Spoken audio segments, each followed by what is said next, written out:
नमस्कार साथियों, एक बार फिर से आप सभी का बहुत बहुत स्वागत है लोधाई क्लासेस के बीए प्लेटफॉर्म पर। बीए सेकेंड ईयर के अंतर्गत आधुनिक भारत का इतिहास जो सीरीज है 1740 से 1947 तक वाली, तो इस सीरीज को दोस्तों काफी लंबे समय से हमने होल्ड किया हुआ था। आज से फिर से आज हम कंटिन्यू करने जा रहे हैं इसे, तो आइए कंटिन्यू करते हैं। और आज का जो टॉपिक होने वाला है उसी क्रम को हम कंटिन्यू कर रहे हैं जहां से हमने क्लासेस पिछली बार छोड़ी थी, वहीं से हम कंटिन्यू कर रहे हैं। तो आज लेक्चर नंबर 14 पर हम डिस्कस करने जा रहे हैं, जिसका टॉपिक है रणजीत सिंह और उनकी उपलब्धियां। क्लियर है? तो रणजीत सिंह और उनकी उपलब्धियों पर विभिन्न प्रकार के जितनी भी उनकी उपलब्धियां रही है, इनके समय में जो भी युद्ध हुए हैं या नहीं हुए हैं, ये सारी चर्चाएं आज के सेशन के माध्यम से करने वाले हैं। और चूंकि ये एक इतिहास का विषय है, इसलिए इसमें हम स्टोरी वाइज बात करेंगे। इसमें कुछ भी आपको रटने की आवश्यकता नहीं पड़ेगी। तो आइए शुरू करते हैं सेशन को। आगे बढ़े उससे पहले जो भी अगर नए छात्र हो, पहली बार हमारे सेशन को देख रहे हैं, तो मैं आपसे एक बात जरूर कहूंगा कि एक बार, सिर्फ एक बार 1 मिनट लगेगा आपको, प्लेलिस्ट को जरूर विजिट कीजिएगा। इसी चैनल की प्लेलिस्ट को जरूर विजिट करना, क्योंकि आप यदि बीए कर रहे हैं तो आपके सिलेबस से संबंधित लगभग सभी विषय हमारे द्वारा इसी प्लेटफॉर्म पर फ्री ऑफ कॉस्ट, वो भी नोट्स के साथ में पढ़ाए जा रहे हैं। और यदि आप चाहते हैं कि हम कौन को जानना चाहते हैं कि हम कौन कौन सब्जेक्ट पढ़ा रहे हैं दोस्तों, तो ये मेरे फ्री कोर्सेस है यूट्यूब पर, इसी चैनल पर, BA first year, second year, third year. तो इन सभी को आप प्लेलिस्ट में जाकर के देख सकते हैं। एक लंबी लिस्ट है सब्जेक्टों की, सबका नाम लूंगा, बहुत लंबा सेशन हो जाएगा, लगभग लेक्चर इसी में खत्म हो जाएगा हमारा। ठीक है ना? तो एक बार प्लेलिस्ट को जरूर विजिट करना, आपको आपके सब्जेक्ट, सभी सब्जेक्ट मिल जाएंगे। कैसे पढ़ाते हैं तो ये आपको हमारे पुराने या फिर आने वाले लेक्चरों को देख करके आपको समझ आ जाएगा। और थोड़ा सा बेसिक बताऊं मैं आपको, तो हम आपके सिलेबस के अकॉर्डिंग चैप्टर वाइज चैप्टर सभी क्लासेस लेते हैं। ये हमारा सिलेबस है इस सब्जेक्ट का, आधुनिक भारतीय इतिहास का। इसमें फर्स्ट यूनिट हम पूरी तरह से कंप्लीट कर चुके हैं, सेकेंड यूनिट के भी 2 टॉपिक कवर हो चुके हैं। आज का सेशन होने जा रहा है सेकेंड यूनिट के थर्ड टॉपिक पर, रणजीत सिंह और उनकी उपलब्धियां। क्लियर है ना? चैप्टर बाय चैप्टर हमारी क्लासेस चल रही है, किसी भी क्लासेस को छोड़ना है ना आपके लिए सही नहीं होगा। यदि आप पूरे विस्तार से पढ़ना चाहते हैं तो ये पूरा सिलेबस है हमारा, ठीक है ना, पूरी 5वीं यूनिट तक वो कंप्लीट टॉपिक है। इसके अंतर्गत 35 टॉपिक। क्लियर है? चलिए तो शुरू करते हैं अपना आज का सेशन। और आगे बढ़े उससे पहले हम टेबल ऑफ कंटेंट पर भी डिस्कस कर ले। भाई टेबल ऑफ कंटेंट क्या है, बहुत सारे स्टूडेंट्स को ये नहीं पता, तो मैं आपको बता दूं। टेबल ऑफ कंटेंट के अंतर्गत हम ये जानने का प्रयास करेंगे आज के सेशन में कि हम इस पूरी क्लासेस में हम क्या क्या पढ़ने वाले हैं, आज किन किन टॉपिकों को पढ़ने वाले। तो सबसे पहले हम बात करेंगे रणजीत सिंह की प्रशासनिक व्यवस्था के बारे में। उसके बाद हम बात करेंगे रणजीत सिंह और अंग्रेजों के बीच में संबंध किस प्रकार के रहे हैं। पॉइंट नंबर 3 के अंतर्गत हम बात करेंगे प्रथम आंग्ल और सिख युद्ध के बारे में। दूसरे अर्थात की पॉइंट नंबर 4 में हम बात करेंगे दूसरे आंग्ल सिख युद्ध के बारे में। और अंतिम रूप से हम बात करेंगे सिखों की पराजय क्यों हुई इन आंग्ल सिख युद्धों में, इस पर। तो इस तरह से 5 पॉइंटों के माध्यम से हमारा ये सेशन पूरी तरह से कवर हो जाएगा। क्लियर है? तो आइए एक एक करके इनको डिकोड करना प्रारंभ करते हैं। फिर से रिपीट कर रहा हूं, रटने की और नोट डाउन करने की आपको कोई आवश्यकता नहीं है। ध्यान से अगर आपने लेक्चर देख लिया तो पूरा कंटेंट आपको एक ही बार में समझ भी आएगा और याद भी हो जाएगा। सिर्फ आपको थोड़ा सा रिवीजन लगाना है। और रिवीजन कहां से लगाना? तो इसी नोट से रिवीजन लगाना है, जो कि आपको डिस्क्रिप्शन में मिलेगी। डिस्क्रिप्शन में लिंक मिल जाएगी, वहां से डाउनलोड करके और आप उसका रिवीजन लगा लें, ताकि आपका ये टॉपिक पूरी तरह से कंप्लीट हो जाए। सब कुछ क्लियर है ना? तो अब सेशन में आगे बढ़ते हैं, एक एक करके 5 पॉइंटों को हम कवर करते हैं। सबसे पहले हम बात करेंगे रणजीत सिंह की प्रशासनिक व्यवस्था की, अर्थात ये कि रणजीत सिंह इन जो कि कह सकते हैं कि सिक्कों के एक ऐसे शासक रहे हैं, सिख राज्य के एक ऐसे शासक रहे हैं जिन्होंने सिख राज्य को पूरी तरह से दृढ़ बनाने में ही अपना पूरा जीवन व्यतीत कर दिया। और इन्होंने आजीवन युद्ध लड़े हैं। तो इनकी पूरी कहानी जो है हम इनकी प्रशासनिक व्यवस्था के माध्यम से या इनकी विभिन्न प्रकार की जो भी उपलब्धियां रही हैं उनके माध्यम से जानने का प्रयास करते हैं। तो पहला पॉइंट है राजनीतिक व्यवस्था, प्रशासनिक व्यवस्था। प्रशासनिक व्यवस्था की अगर बात करें तो रणजीत सिंह जो है सिख राज्य को एक शक्तिशाली राज्य बनाना चाहते थे, और जो कि संभवतः उन्होंने बनाया भी, क्योंकि उससे पहले जो सिख राज्य छोटे छोटे टुकड़ों में बंट चुका था, बिखर चुका था, उसको संगठित करके और एक शक्तिशाली राज्य बनाने का इन्होंने सपना देखा और उस सपने को इन्होंने पूरा भी किया। इन्होंने पूरे जीवन युद्ध किया, पूरे जीवन युद्ध लड़ा। और युद्ध क्यों लड़ा? ताकि सिख राज्य को शक्तिशाली राज्य बनाया जा सके, एक संगठित राज्य स्थापित करने में वो सफल रहे। रणजीत सिंह ने अपने शासन में कोई या किसी भी प्रकार का धार्मिक पक्षपात अर्थात कि धार्मिक रूप से किसी के साथ भेदभाव नहीं किया। अपनी प्रजा के लिए उन्होंने उचित न्याय को रणजीत सिंह अपना परम कर्तव्य मानते थे। रणजीत सिंह ने जनता का भी ध्यान रखा, अपनी सेना का भी ध्यान रखा और अपने शासन को भी सुदृढ़ बनाने में अपना पूरा जीवन झोंक दिया। रणजीत सिंह की सहायता के लिए एक मंत्री परिषद हुआ करती थी और प्रत्येक मंत्री जो है उनके प्रति उत्तरदायी हुआ करते थे। कहने का मतलब यह है कि रणजीत सिंह के सपोर्ट के लिए, उनकी सहायता के लिए एक मंत्री परिषद मतलब मंत्रियों का एक संगठन नियुक्त किया गया था। वो मंत्री क्या करते थे? तो रणजीत सिंह जो कि शासक थे उनकी सहायता करते थे और हर एक मंत्री अलग अलग रूप से, पृथक रूप से राजा के अर्थात रणजीत सिंह के प्रति उत्तरदायी थे। ऐसा नहीं है कि अगर किसी ने गलती की है तो संपूर्ण पूरा मंत्रिमंडल रणजीत सिंह के प्रति उत्तरदायी नहीं था। कहने का अर्थ, अगर पूरे मंत्रिमंडल में से किसी एक मंत्री ने गलती की तो उसका जवाब सभी मंत्रियों को नहीं देना होता था, बल्कि जिसने गलती की है उसी को जवाब देना होता था। क्लियर है? तो इस तरह से हर मंत्री पृथक रूप से व्यक्तिगत तौर पर रणजीत सिंह का उत्तरदायी हुआ करता था। क्लियर है? तो आइए इनको कुछ पॉइंटों के माध्यम से समझने का हम प्रयास करते हैं। सबसे पहले इनकी प्रशासनिक व्यवस्था के अंतर्गत देखते हैं कि इनका शासन का प्रबंध कैसा था। इन्होंने अपने शासन को कैसे मैनेज किया। शासन की दृष्टि से अगर बात करें तो रणजीत सिंह ने संपूर्ण राज्य को लाहौर, पेशावर, मुल्तान और कश्मीर इन 4 सूबों में विभाजित कर दिया था। उनका जितना भी पूरा सिख राज्य था उस पूरे सिख राज्य को उन्होंने 4 सूबों में इसे विभाजित कर दिया। अभी इन 4 सूबों का नाम याद रखना है, लाहौर, पेशावर, मुल्तान और कश्मीर। क्यों याद रखना है? क्योंकि इनके माध्यम से ही अब पूरी क्लासेस आगे बढ़ने वाली है, आगे चलने वाली है। तो ये 4 नाम बिल्कुल दिमाग में छप जाना चाहिए। मैं फिर रिपीट कर रहा हूं, कौन कौन से? एक लाहौर, एक पेशावर, एक मुल्तान और एक कश्मीर। ये 4 सूबे थे जिस पर प्रत्यक्ष रूप से रणजीत सिंह का अधिकार था। ठीक है? तो सूबे यहां की सबसे बड़ी प्रशासनिक इकाई हुआ करती थी, सबसे बड़ी। उसके बाद अगर बात करें तो सूबे का जो है मुख्य अधिकारी क्या कहलाता था? नाजिम। सूबे का मुख्य अधिकारी क्या कहलाता था? नाजिम। प्रत्येक सूबा परगनों में बटा हुआ था। ध्यान दीजिएगा, प्रत्येक सूबा परगनों में बटा हुआ था अर्थात कि हर एक सूबे में कई परगने हुआ करते थे और वो परगना तालुकों में बटा हुआ था, वो तालुका गांव में बटा हुआ था। समझना यहां पर है ना, हर एक प्रशासनिक इकाई को समझिएगा आप लोग। सबसे छोटी इकाई कौन सी थी? यहां पर गांव थी। कुछ गांव से मिलकर के 50 से 100 गांव को मिलकर के एक तालुका बनता था और कुछ तालुकाओं के मिल जाने से परगना बनता था और परगनों के मिलने से सूबा बनता था। और इसी तरह से उन्होंने अपने पूरे राज्य को 4 सूबों में डिवाइड कर दिया था। बात समझ आ रही ना? तो ये था इनका शासन का प्रबंध, मतलब उन्होंने अपने पूरे शासन को कैसे प्रबंधित किया। फिर से रिपीट कर दूं आसान शब्दों में, इन्होंने अपने पूरे संपूर्ण राज्य को 4 भागों में अर्थात कि 4 सूबों में बांटा। हर एक सूबे में क्या हुआ करता था? परगने हुआ करते थे। परगना में तालुका, तालुकों में गांव। क्लियर है? चलिए आगे बढ़ते हैं। अब बात करते हैं सेकंड पॉइंट की, कर या लगान की क्या व्यवस्था थी इनके प्रशासन में। तो कर या लगान की बात करें तो एक तरह से देखिए, कर अगर नरमी से वसूला जाए तो संभवतः कर नहीं वसूल नहीं कर सकता, चाहे वो शासक कोई सा भी हो। तो कर वसूलने के लिए शक्ति का बरतना बहुत आवश्यक था, जो कि रणजीत सिंह ने भी शक्ति बरती। लेकिन सिर्फ शक्ति ही नहीं बरतते थे ये, बल्कि किसानों को विशेष सुविधाएं भी प्रदान करते थे। और खास करके अपनी सेना को इन्होंने आदेश दे रखा था कि किसी भी कीमत पर किसानों की फसलों को नुकसान नहीं पहुंचना चाहिए। और संभवतः यदि सेना के द्वारा किसानों की फसलों को अगर कोई नुकसान पहुंचता है तो शासन जो है उसकी भरपाई करने के लिए जिम्मेदार था। इनकी वसूली कौन करता था? तो कानून चलाने वाले, मुकदमा लड़ने वाले और पटवारी, इनके जो अधिकारी हुआ करते थे, इनके द्वारा कर वसूलने का कार्य किया जाता था। कर कितना वसूला जाता था? तो उत्पादन का 33% से 40% तक जो है कर वसूला जाता था। क्लियर है? इसका अगला बिंदु है न्याय व्यवस्था।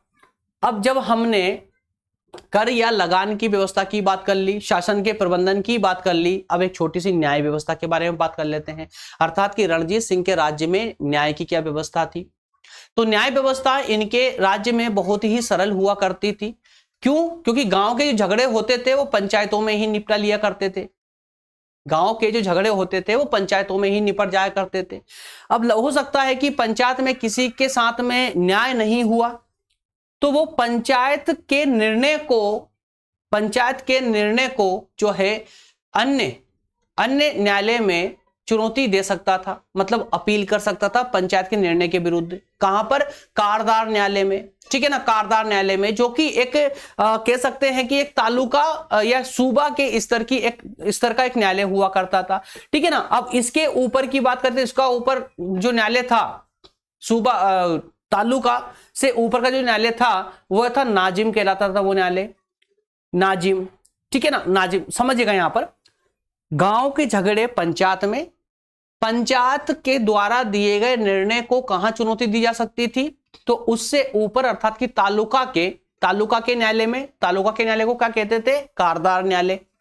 और कारदार न्यायालय के फैसले को, निर्णय को कहां चुनौती दी जा सकती थी? तो वह सूबों के न्यायालय अर्थात कि नाजिम न्यायालय में उसको चुनौती दी जा सकती थी।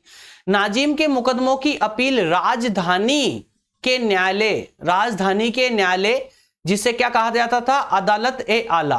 क्या कहा जाता था? अदालत ए आला में चुनौती दी जा सकती थी। और अगर इसके द्वारा भी कोई ऐसा निर्णय दिया गया जिससे कोई व्यक्ति संतुष्ट नहीं है, तो वो सीधा महाराज अर्थात रणजीत सिंह के न्यायालय में जो है अपील कर सकता था। सबसे श्रेष्ठ न्यायालय जो था वो रणजीत सिंह का, महाराज का न्यायालय हुआ करता था, ठीक है ना। तो न्याय व्यवस्था भी इसी क्रम में बटी हुई थी। जैसे आज वर्तमान की बात कर लीजिए, तो वर्तमान में सबसे श्रेष्ठ न्यायालय कौन सा है? हमारा सुप्रीम कोर्ट है। सुप्रीम कोर्ट के बाद में हाई कोर्ट आ जाएगा, उसके बाद में जिला कोर्ट वगैरह आ जाएंगे। क्लियर है ना? तो एक दूसरे के अंडर में है ये। जिला कोर्ट के द्वारा कोई निर्णय दिया गया तो उसको चुनौती आप हाई कोर्ट में दे सकते हो, हाई कोर्ट के निर्णय को चुनौती आप सुप्रीम कोर्ट में दे सकते हो। बात समझ आ रही? इसी तरह से इसी क्रम में इनको भी डिवाइड किया गया था यहां पर रणजीत सिंह के द्वारा। तो न्याय व्यवस्था भी बहुत ही सरल और बहुत ही शानदार हुआ करती थी। अगला है पॉइंट, सैन्य संगठन। अब इन्होंने अपनी सेना का संगठन किस प्रकार करके रखा हुआ था? तो इनकी सेना में विशेष रूप से जो है घुड़सवार हुआ करते थे। और इनकी सेना जो है ये खालसा सेना का संगठन हुआ करता था। खालसा सेना का संगठन क्यों? एक नाम दिया गया था, इनकी सेना को नाम दिया गया था खालसा सेना का संगठन, क्योंकि खालसा के बड़े ही अनुयायी थे। खालसा के अनुयायी कहलाते थे ये। तो खालसा सेना का संगठन इनकी सेना को कहा जाता था। और इनकी सेना में अधिकतर रूप से घुड़सवार हुआ करते थे। और इन घुड़सवारों को भी दो भागों में बांटा गया था। दो भागों में सिर्फ नाम याद कर लीजिएगा। एक भाग को बोलते थे घुड़चढ़ा खास। क्या? घुड़चढ़ा खास। ये कौन होते थे? तो दोस्तों ये वो होते थे, ऐसे कह सकते हैं कि किराए के सैनिक होते थे, किराए के, है ना, जिन्हें वेतन देकर के बुलाया जाता था युद्ध लड़ने के लिए।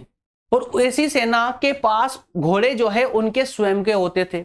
मतलब समझिए, ये शासन में अर्थात कि राज्य के परमानेंट सैनिक नहीं होते थे, बल्कि इनको आवश्यकता पड़ने पर हायर किया जाता था। दूसरे थे मिसलदार। ये मिसलदार कोई और नहीं बल्कि वो सरदार थे जो निरंतर या कहें कि परमानेंट रूप से शासन में ही काम किया करते थे या उसकी सेना में शामिल थे।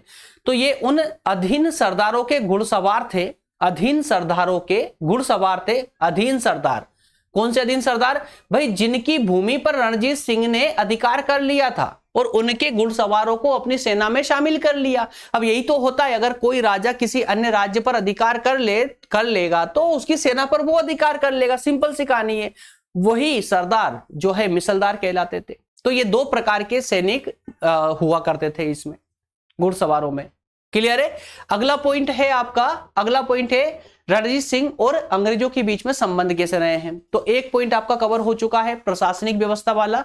दूसरा बिंदु है महाराज रणजीत सिंह और अंग्रेजों के बीच में संबंध कैसे रहे हैं। ठीक है, क्रम से सिर्फ लेक्चर को सुनते चलिएगा, कोई डाउट नहीं बचेगा, निश्चित रहे। बस एक बार एक साथ जो है पूरे लेक्चर को ध्यान से सुन ले, उसके साथ ही जो है आपको ये पूरे लेक्चर की जो कहानी है ना, ये पूरी रटा जाएगी, इसमें कुछ भी रटने की जरूरत नहीं पड़ेगी आपको, पूरी एक साथ याद हो जाएगी आपको। ठीक है, चलिए तो बात करते हैं दोनों के बीच में संबंधों की। तो सबसे पहले बात करते हैं, देखिए अब जब राजा महाराजा रणजीत सिंह हुआ करते थे तो उस समय कंपनी के कई सारे वायसराय कहेंगे लॉर्ड जो है आपके वायसराय वगैरह सभी चेंज हुए थे, गवर्नर जनरल वगैरह कई सारे चेंज हुए। तो जितने भी चेंज हुए उन सबको हम उन सबके साथ में किस प्रकार के इनके रिलेशन रहे हैं उन सब पर चर्चा करेंगे। ठीक है ना, सबसे पहले बात करते हैं वेलेजली पर। लॉर्ड वेलेजली के काल में रणजीत सिंह और अंग्रेजों के सब बीच में कैसे संबंध रहे। तो देखिए, अंग्रेजों का सिक्कों से पहला संपर्क, अंग्रेजों का या ब्रिटिश कंपनी का अंग्रेजों के साथ में जो पहला संपर्क हुआ था वो 1880 में हुआ था। कब हुआ था? तो जब लॉर्ड वेलेजली भारत में कंपनी का गवर्नर जनरल बन के भारत आया।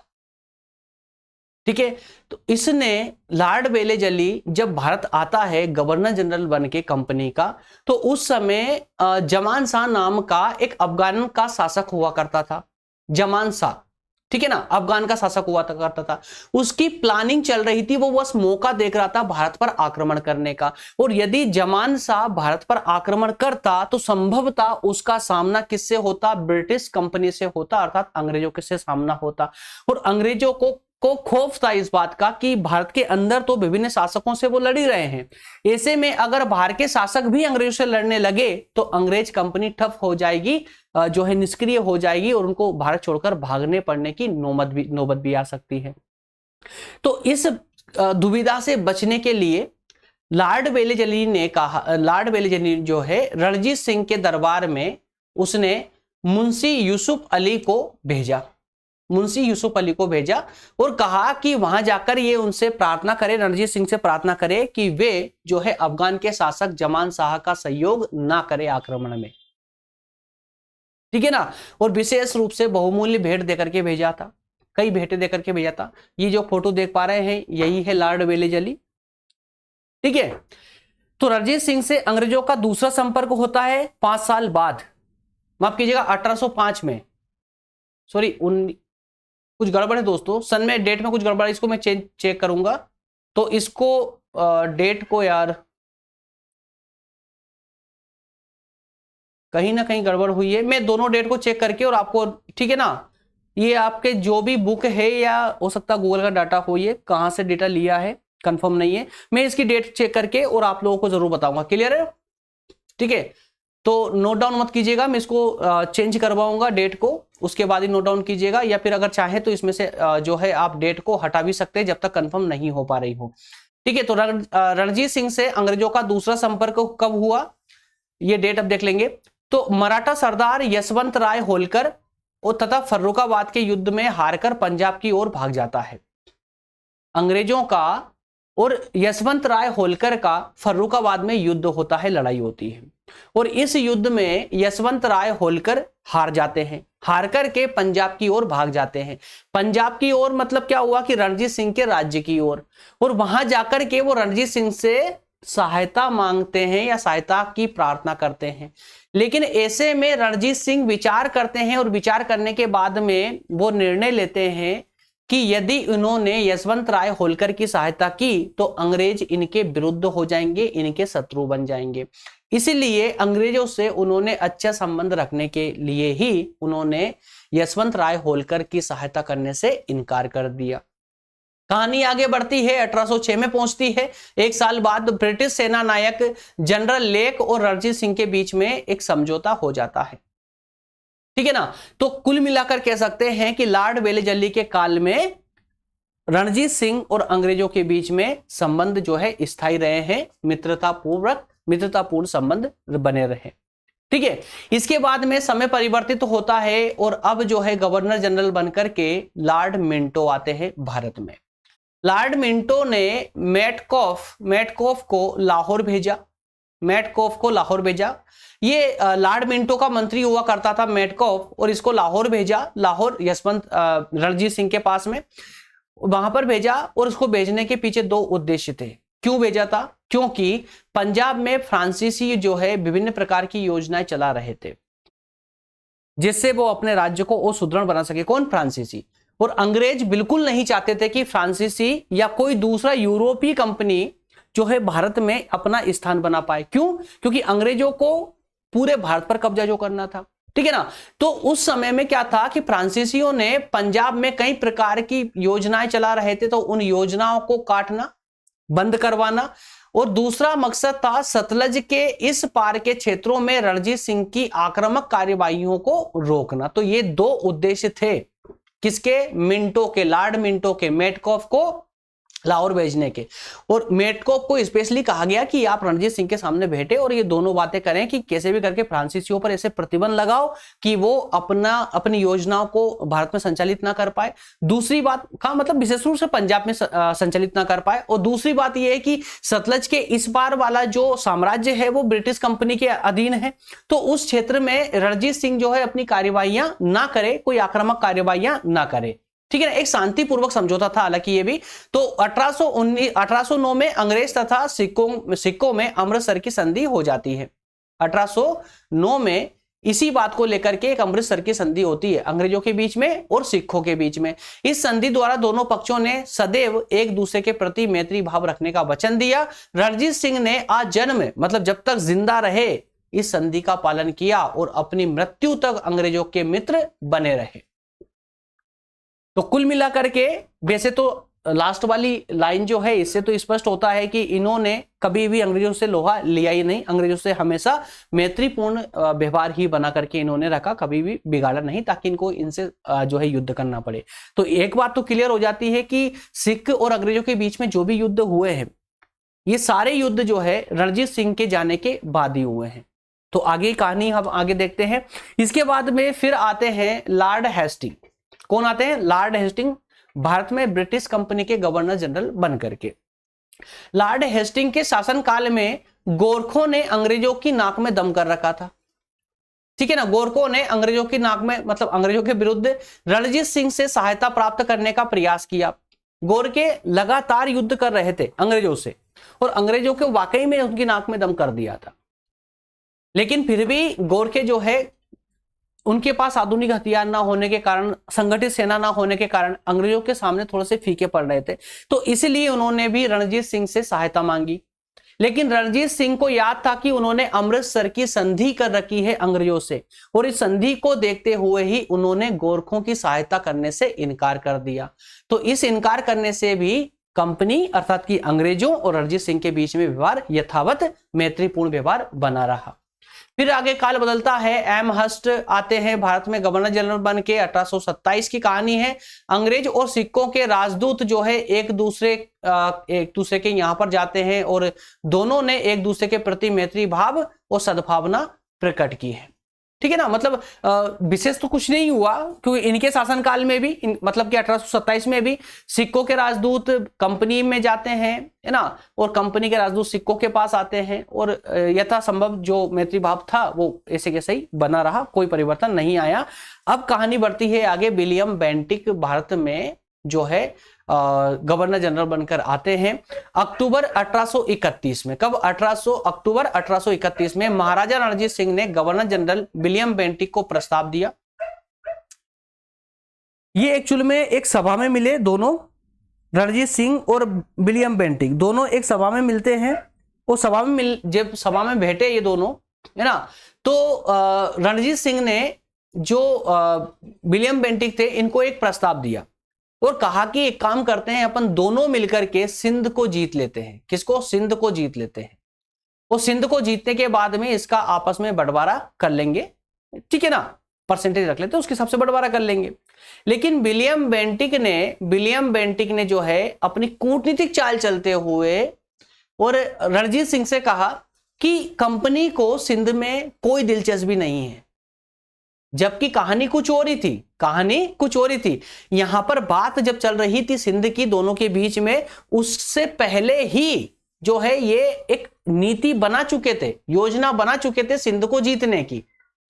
तो इस प्रकार विलियम बेंटिक ने रणजीत सिंह को झांसे में रखा, जबकि 1832 में मतलब उसके अगले ही साल जब रणजीत सिंह ने विलियम बेंटिक को प्रस्ताव दिया, उसके अगले ही साल कंपनी और अमीरों के बीच में एक संधि हो जाती है, जिसके अनुसार अंग्रेजों को सिंधु नदी में होकर के व्यापार करने की अनुमति मिल जाती है। और इसी की बात कर रहे थे रणजीत सिंह, लेकिन उनको इन्होंने हटा दिया, इनको झांसे में रखा कि हमें इसमें कोई दिलचस्पी नहीं है, लेकिन दूसरी ओर ये प्लानिंग कर रहे थे, ठीक है ना। और इनको सिंधु नदी के मार्ग से होकर के व्यापार करने की सुविधा मिल जाती है।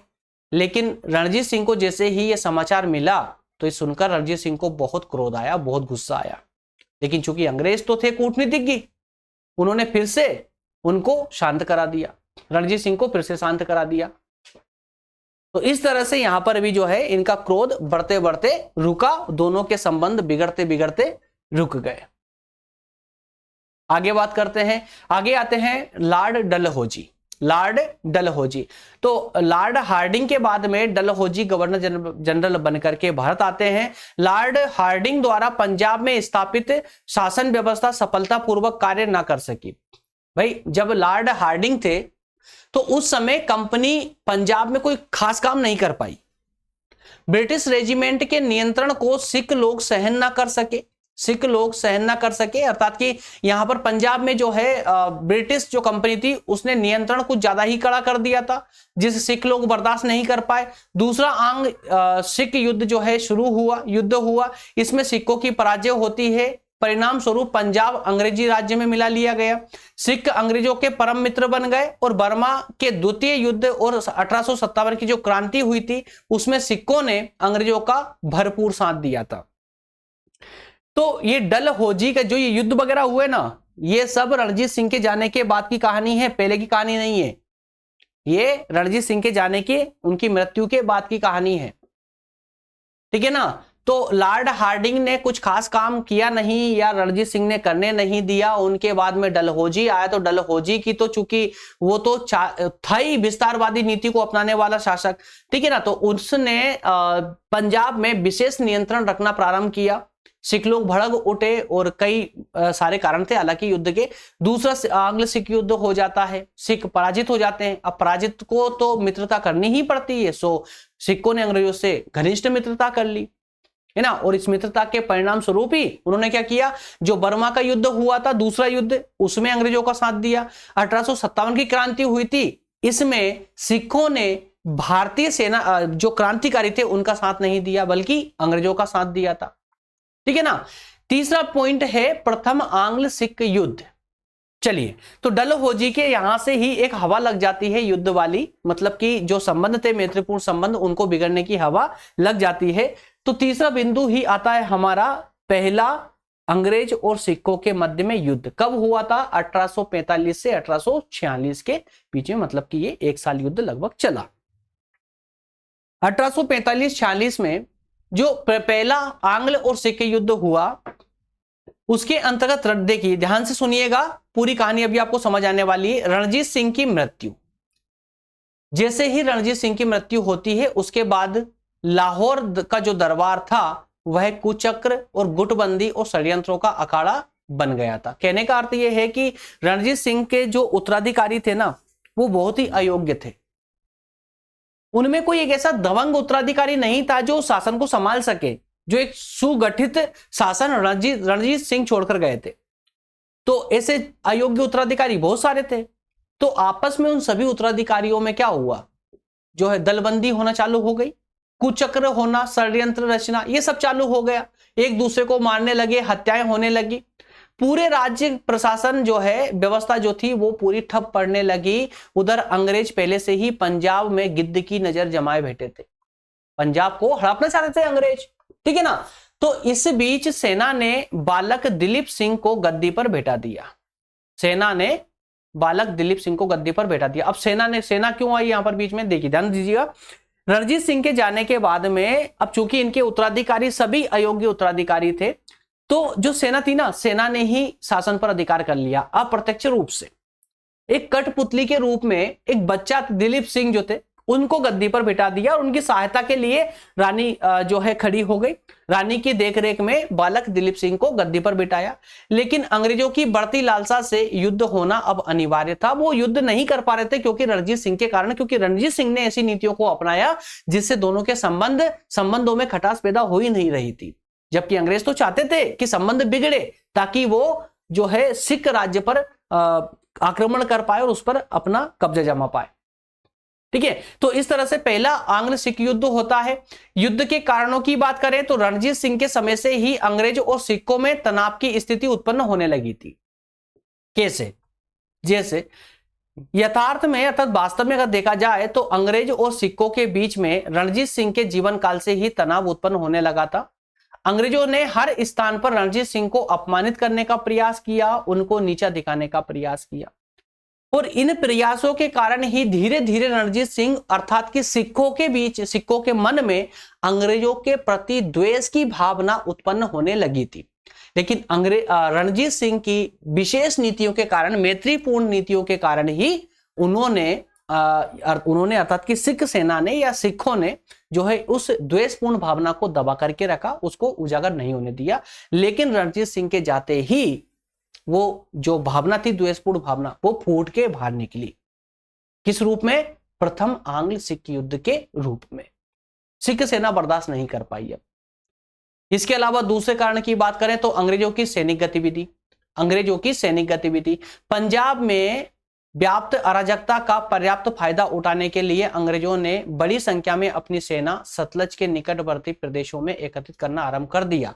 वो सतलज के जो निकटवर्ती क्षेत्र थे वो रणजीत सिंह के कब्जे में थे, अर्थात कि सिखों के कब्जे में थे। और वहां पर अंग्रेजों ने क्या किया? सेना एकत्रित करना प्रारंभ कर दिया, जैसा कि वर्तमान में आज चीन करता है। बॉर्डर के आसपास सेना को गठित कर देता, फिर से बुला लेता, फिर से भेज देता है ना। तो इसी तरह की हरकतें अंग्रेजों ने करना प्रारंभ कर दी।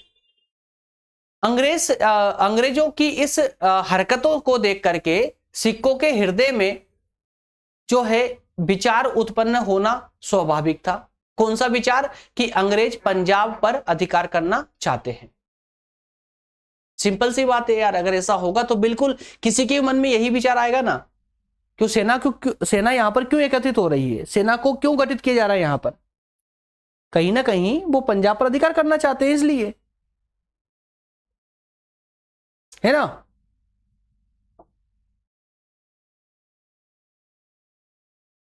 चलिए अगला बिंदु पे बढ़ते हैं, अगला कारण देखते हैं। अगला कारण है सिंध का अंग्रेजी राज्य में विलय। सिंध का अंग्रेजी राज्य में विलय। थोड़ा सा पानी ले ले, गला सूख रहा है यार।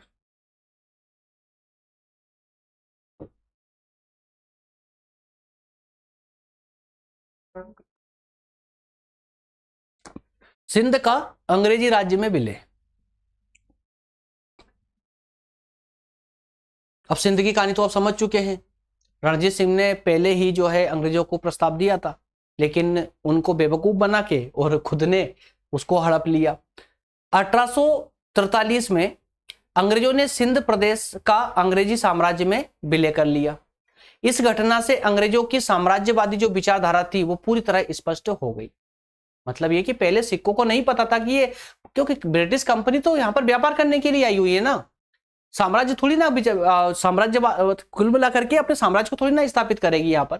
लेकिन जैसे ही उसने सिंध को अपने कब्जे में लिया कंपनी ने, वैसे ही क्लियर होने लगा था कि अंग्रेजों की साम्राज्यवादी नीतियां अब स्पष्ट रूप से दिखने लगी थी सभी को। और यह बात भी स्पष्ट हो गई कि अंग्रेज सिंध के जैसे ही पंजाब पर भी अपना अधिकार करना चाहते हैं, पंजाब को भी हड़पना चाहते हैं, पंजाब को भी हड़पना चाहते हैं।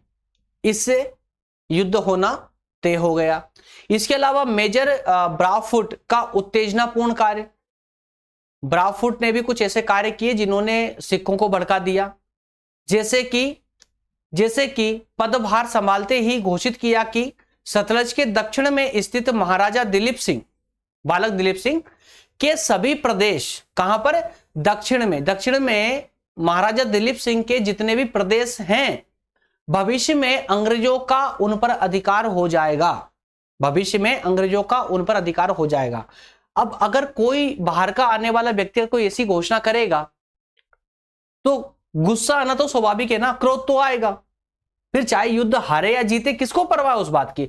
सिखों को भी क्रोध आया, गुस्सा आया, सरदारों को क्रोध आया, और उन्होंने दृढ़ विश्वास हो गया उनको कि अब अंग्रेजों के साथ में युद्ध अब कोई रोक नहीं सकता है, अंग्रेजों से युद्ध होना ही होना है, तय है अब ये।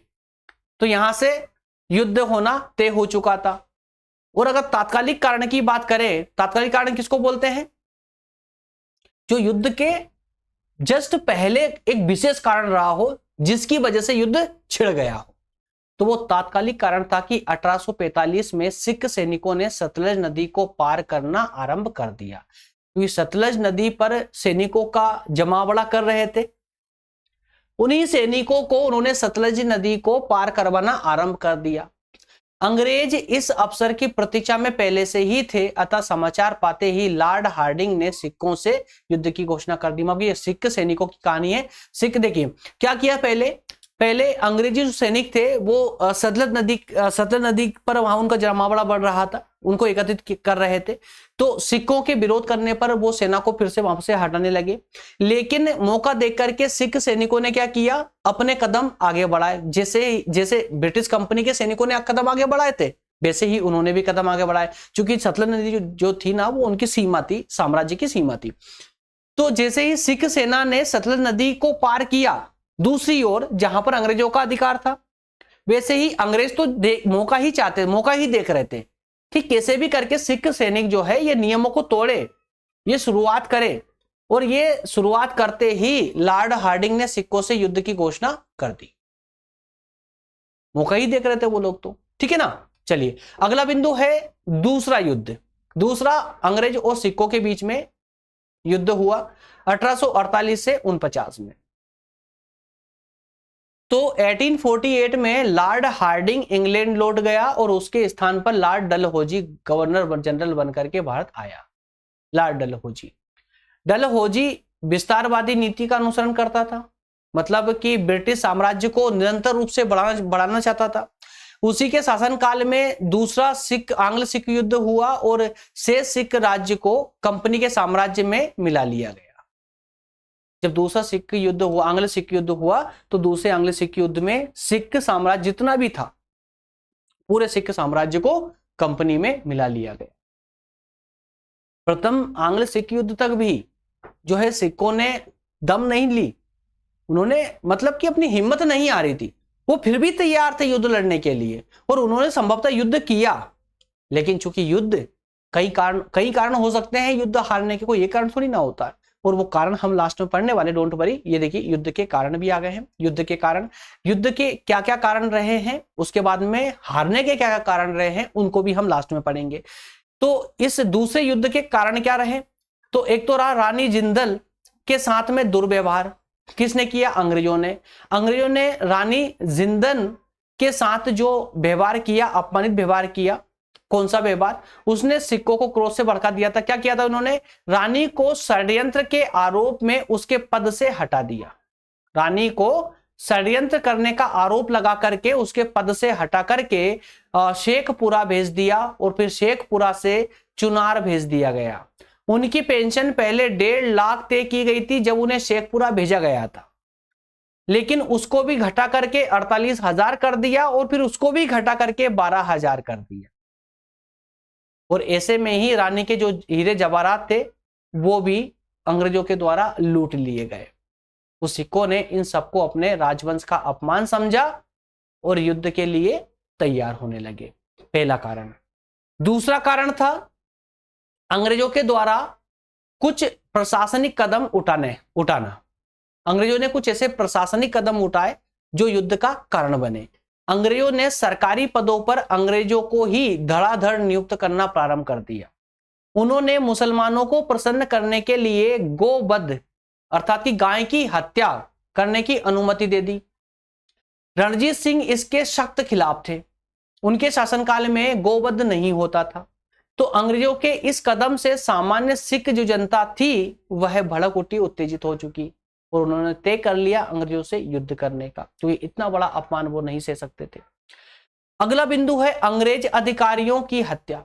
अगला जो कारण बना वो अंग्रेज अधिकारियों की हत्या का बना। अंग्रेजों ने लाहौर के शासक मूल राज से 20 लाख रुपए नगद और अपना 1/3 प्रदेश मांगा। अब ये मूल राज शासक कहां से आ गए भाई? सब इन्हीं के अयोग्य उत्तराधिकारी थे।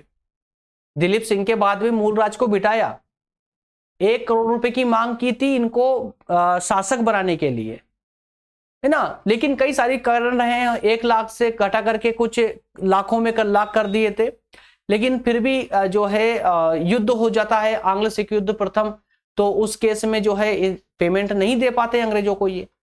तो अब चूंकि अंग्रेजों को तो फिर से बहाना चाहिए था ताकि मूल राज को हटा सके, तो एक नई डिमांड रख दी अंग्रेजों ने मूल राज के सामने कि आपको हमें 20 लाख रुपए नगद देने होंगे और आपका जो प्रदेश है उसका 1/3 प्रदेश आपको हमें देना होगा। मूल राज ने इन सभी मांगों को ठुकरा दिया। उनको पता था अगर ठुकरा देंगे तो पद से हटना ही पड़ेगा, तो इससे वो अंग्रेज उनको पद से हटाए उससे पहले उन्होंने पद से त्यागपत्र दे दिया। और लाहौर की सरकार ने खान सिंह को नया सूबेदार चुना, अर्थात कि समझिएगा यहां पर मूल राज को हटा करके खान सिंह को नया सरदार बना दिया लाहौर का, ठीक है। और लेकिन इनको सूबेदार बनाने के साथ ही साथ में अंग्रेजों ने 2 अंग्रेज अधिकारी उनकी सहायता के नाम पर मुल्तान भेजे। लेकिन जैसे ही मुल्तान में खान सिंह के साथ में 2 अंग्रेज अधिकारियों को जनता ने अर्थात कि स्थानीय सैनिकों ने देखा तो भड़क उठे और उन्होंने उसी वक्त अंग्रेज अधिकारियों की हत्या कर दी। इससे समस्त पंजाब में विद्रोह की ज्वाला भड़क उठी। क्लियर है? तो इस तरह से ये कारण रहा है। इसके अलावा विद्रोह को दबाने के प्रयत्न, तो विद्रोह को दबाने के प्रयत्न में भी लॉर्ड डलहौजी बड़ा ही कूटनीतिज्ञ रहा, क्योंकि लॉर्ड डलहौजी और उसका जो सैनिक था उन्होंने प्लान किया कि जो विद्रोह हो रहा है छोटे मोटे स्तर पर उसको और बढ़ने दिया जाए। उसको दबाने का इन्होंने शुरुआत में प्रयत्न नहीं किया। क्यों नहीं किया? क्योंकि अगर विद्रोह थोड़ा और ज्यादा क्षेत्र में फैलेगा तो संभवतः डलहौजी के हाथ में ज्यादा प्रदेश आएगा, तो ज्यादा प्रदेश के क्षेत्र पर, ज्यादा प्रदेश पर कब्जा करने के दृष्टि से ही उसने विद्रोह को उस समय नहीं दबाया जब वो शुरू हुआ था, ठीक है ना। तो पूरे पंजाब पर चूंकि वो कब्जा करना चाहते थे, तो उस स्थिति में पंजाब को कंपनी के राज्य में मिला लेने का बहाना भी उनको मिल जाएगा। तो इस प्रकार की उनकी कूटनीति के चालों के कारण ही जो है युद्ध का होना अब तय हो चुका था। अन्य कारणों में युद्ध के परिणाम में बात करें तो 30 मार्च 1849 ईस्वी को लॉर्ड डलहौजी ने पंजाब को कंपनी के राज्य में मिलाने की घोषणा कर दी। महाराजा दिलीप सिंह को पद से हटा दिया गया और महाराजा दिलीप सिंह के पास जो कोहिनूर का हीरा था उसे छीन करके इंग्लैंड भेज दिया। इंग्लैंड भेज करके राजा के मुकुट में लगा दिया गया, ठीक है। इंग्लैंड में मंत्रिमंडल और भारतीय मामलों से परिचित कई जो राजनीतिज्ञ थे जो भारत का सपोर्ट करते थे, उन्होंने पंजाब को हड़पने का जो है आरोप लगाया डलहौजी पर, लेकिन डलहौजी ने अपनी जिम्मेदारी पर यह कदम उठाया, वो सबका सामना भी किया। इस तरह से उसने अर्थात कि डलहौजी ने अंग्रेजी जो विस्तारवादी नीति थी उसको अच्छी खासी हवा दी और अपने साम्राज्य को बढ़ाया। क्लियर है? अंतिम बिंदु के रूप में मतलब पॉइंट नंबर 5 के रूप में हम बात करेंगे सिक्कों के हारने के पीछे क्या कारण थे। सिक्कों के हारने के पीछे क्या कारण थे? तो रणजीत सिंह के दुर्बल उत्तराधिकारी। तो ये बात तो क्लियर अब तक हो चुकी है कि रणजीत सिंह के जितने भी उत्तराधिकारी थे वो सबके सब अयोग्य और दुर्बल थे। उनमें सिख साम्राज्य को संभालने का सामर्थ्य नहीं था। अपनी दुर्बलता और अयोग्यता के कारण ये शासक अपने दरबारियों के हाथ की कठपुतली बने रहे, आपस में ही लड़ते भिड़ते रहे, आपस में एक दूसरे की हत्या करते रहे, षड्यंत्र चलता रहा दरबार में। तो ऐसे में कोई अच्छा उत्तराधिकारी ना होने के कारण जो है शासन धीरे धीरे ठप पड़ने लगा, सेना भी छितर बितर होने लगी और युद्ध करने लायक नहीं बची। सिख सरदारों में फूट पड़ने लगी। सिख सरदार आपसी फूट, ईर्ष्या, द्वेष आदि के शिकार बने रहे। उनमें आपसी एकता का अभाव था, उनमें आपसी एकता नहीं थी और वे अपने स्वार्थों की पूर्ति में लगे रहे। इस कारण से सिख संगठित होकर अंग्रेजों का मुकाबला नहीं कर पाए, क्योंकि सब सरदार संगठित ही नहीं हो पाए ना, क्योंकि आपस में फूट पड़ी हुई थी, ठीक है। इसके अलावा सिख सेनापतियों का विश्वासघात। सिखों के जो सेना के जो सेनापति थे ना, वो सेनापति भी अधिकतम सेनापति जो थे वो अंग्रेजों से मिले हुए थे और हर तरह की सूचना अंग्रेजों को वो ट्रांसफर किया करते थे। युद्ध में ठीक से युद्ध में जाने के बाद ठीक से युद्ध ना करना, बीच में ही युद्ध छोड़ करके भाग आना, क्योंकि वो चाहते थे कि उनकी सेना हारे। सिख सरदारों को अंग्रेजों ने कई प्रकार के लालच दे रखे थे, इस कारण से वो इस प्रकार की हरकतें करते थे। इस कारण अधिकांश सिख सरदारों ने अपने राज्य और अपनी सेना के साथ में गद्दारी की, जिसके कारण जो कि इनकी अर्थात सिखों की पराजय के कारण बने। इसके अलावा अगर बात करें तो अंग्रेजों की सुदृढ़ स्थिति, जी हाँ, अंग्रेजों की स्थिति जो थी ना वो सिखों की अपेक्षा ज्यादा सुदृढ़ थी। सिखों के पास में कुछ विशेष या सीमित विशेष साधन नहीं थे, सीमित साधन थे। उनके सैनिक और तोपों की संख्या अंग्रेजों के मुकाबले बहुत कम हुआ करती थी। इस समय तक अंग्रेज कंपनी की जड़ें भारत में अच्छी खासी जम चुकी थी, इसलिए उनके पास साधन ज्यादा हुआ करते थे और अच्छा खासा जो है कंट्रोल था भारत में उनका। उन्होंने अपना सारा ध्यान, क्योंकि देखिए अभी तक आंग्ल सिख युद्ध तक जो है अंग्रेज लगभग भारत की दूसरी शक्तियों से युद्ध कर चुके थे, उनको जीत चुके थे। अब उनके सामने कोई विशेष ज्यादा चुनौतियां नहीं थी। अब उनका पूरा ध्यान, अंग्रेजों का पूरा ध्यान सिखों के दमन पर ही रहा। इस समय अन्य भारतीय शक्तियां इतनी क्षीण हो चुकी थी कि वे सिखों की सहायता नहीं कर पाए, उनको सहायता नहीं दे पाए। तो कुशल सेनापतियों के अभाव में सेना अनियंत्रित हो गई और नेतृत्वहीन सेना जो है शांति के समय अनुशासनहीन हो जाती। क्योंकि जो सेना थी, सेनापतियों ने तो धोखा ही दिया, गद्दारी की, और जो सेना थी वो सेना भी ठीक से काम नहीं कर पाई, क्योंकि उनका नेतृत्व करने वाला कोई अच्छा सा सेनापति नहीं था। और जब शांति का समय, जब युद्ध नहीं होते थे तो उस समय सेना आराम में लग जाती थी, आराम होने से अनुशासनहीन हो जाती थी, कोई प्रैक्टिस नहीं करते थे। तो और लेकिन जब अचानक से युद्ध की स्थिति बनती थी तो उनकी अयोग्यता निखर करके सामने आ जाती थी, ठीक है ना, जिससे वो किसी प्रकार से युद्ध न जीत पाए। और इस अवस्था में सिखों की पराजय होना सुनिश्चित हो गया था, और जो कि सिखों को पराजय का मुंह देखना पड़ा। तो इस तरह से इन 5 बिंदुओं के माध्यम से हमारा आज का ये टॉपिक कवर होता है, कंप्लीट होता है। दोस्तों कल वाले सेशन में अगर हम बात करें तो अगले सेशन में हम बात करेंगे लेक्चर नंबर 15 में लॉर्ड हेस्टिंग और ब्रिटिश सर्वोच्चता की। कोशिश करूंगा, अगर आप लोगों का सपोर्ट बना रहा तो मैं इस क्लासेस को, मैंने आज से कंटिन्यू किया है तो कंटिन्यू ही चलेगी, क्लासेस नहीं रुकेगी। लेकिन देखिए किसी भी क्लासेस के होल्ड होने के पीछे, जो कि क्लास बीच में रुक जाती है ना, उसके पीछे मैं जिम्मेदार नहीं होता हूं, आप लोग ही जिम्मेदार होते हो। आप लोगों का सपोर्ट, अर्थात कि मैं डायरेक्टली सिर्फ इस पर व्यूज देखता हूं। अगर अधिकतम लोग देख रहे हैं, कम समय में अधिकतम लोग देख रहे हैं सेशन को, तो मैं उस सेशन को लाने के लिए मजबूर हो जाता हूं, चाहकर भी उस सेशन को रोक नहीं पाता हूं। जैसे आपने कई सब्जेक्ट देखे होंगे, शुरू होते हैं तो एंड तक रुकते ही नहीं है। लेकिन कुछ सेशन ऐसे भी है, कुछ सब्जेक्ट है जिनकी 4-5 क्लासेस हुई है, आगे बंद पड़ी हुई है, उस पर कोई क्लासेस नहीं हुई है। ये सब्जेक्ट भी रुका हुआ था क्योंकि आप लोग इंटरेस्ट नहीं ले रहे थे। और अब भी अगर इंटरेस्ट नहीं लोगे तो 2-4 क्लासेस होगी, फिर से क्लास होल्ड हो जाएगी। तो मैं चाहता हूं कि आप लोग थोड़ा इंटरेस्ट ले, शेयर करें, लाइक करें सेशन को, है ना, और सब्सक्राइब तो आपको समझदार है। बाकी अगर आप लोगों का इस तरह से शेयर वगैरह ये सब मिलते रहेंगे ना, तो संभवतः कि मैं सेशन को कंटिन्यू रखूंगा और सब्जेक्ट को बहुत जल्दी कवर कर दूंगा, कंप्लीट कर दूंगा। जाने से पहले फिर से रिपीट करूंगा और आपको याद दिलाऊंगा कि डिस्क्रिप्शन में इसकी नोट्स अवेलेबल है, डाउनलोड करके इसका रिवीजन जरूर लगाइएगा। इसी के साथ में आपका टॉपिक पूरी तरह से कवर हो जाएगा। ओके फ्रेंड्स, मिलते हैं नेक्स्ट सेशन में। Thank you so much.